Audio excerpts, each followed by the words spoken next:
इंतज़ाम किए हैं इतना शानदार, तो मैं बगैर तैयारी के आया हूँ, लेकिन फिर भी मैं इंशाल्लाह सुनाऊँ कुछ सुनाऊँ।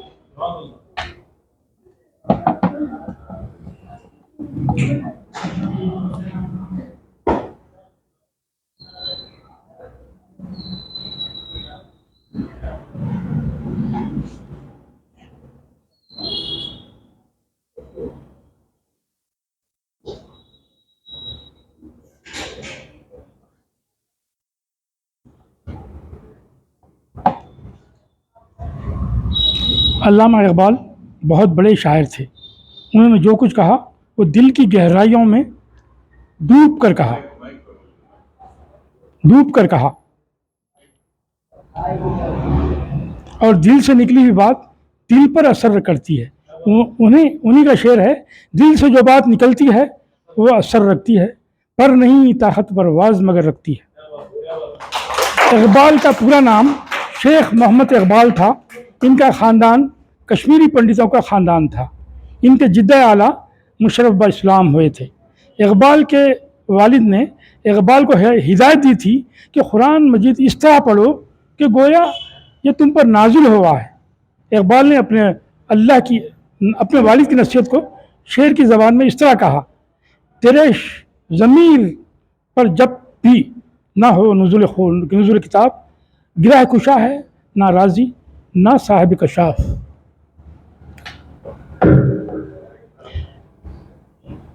इकबाल सियालकोट में पैदा हुए। इब्तदाई तालीम एक मकतब में हासिल की। इसके बाद अंग्रेज़ी तालीम का सिलसिला शुरू हुआ और कॉन्फ्रेंस का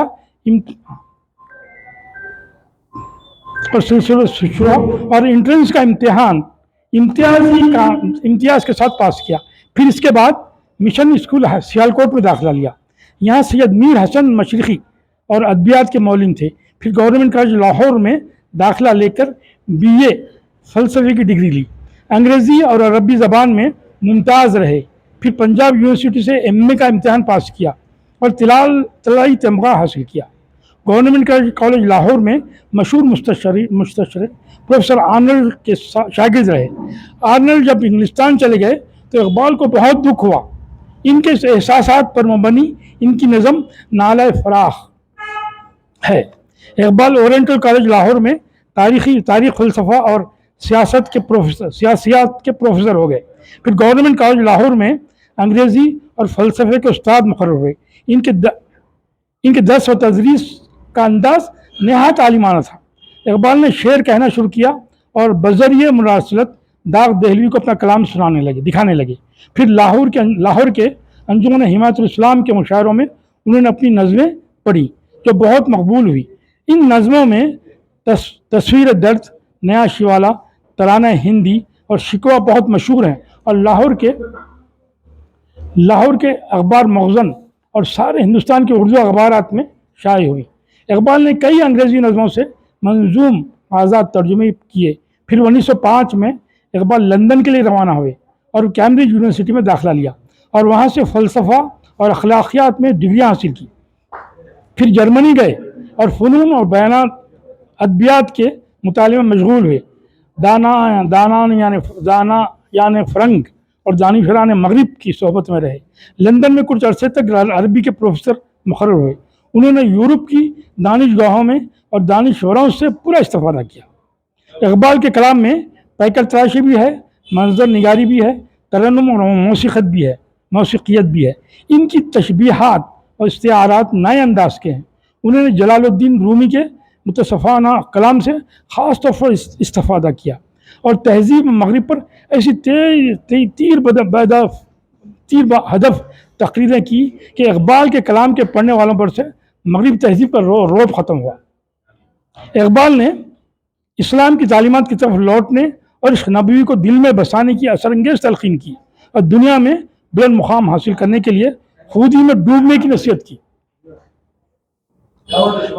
शाहीन इकबाल का एक बेहतरीन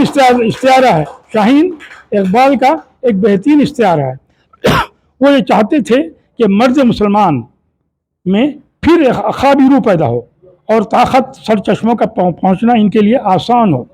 इकबाल की तसनीफ़ात में इल्मुल इक़्तिसाद और फ़लसफ़े अजम भी है اور ان کے دو لیکچرز بھی ہیں جو انہوں نے مدراس میں خطبات تشکیل جدید علوم الہیہ کے عنوان سے انگریزی میں دیے تھے، اور اس کے ساتھ فارسی میں ان کا دیوان اسرار خودی، رموز بے خودی، پیام مشرق، زبور عجم، جاوید نامہ ہے۔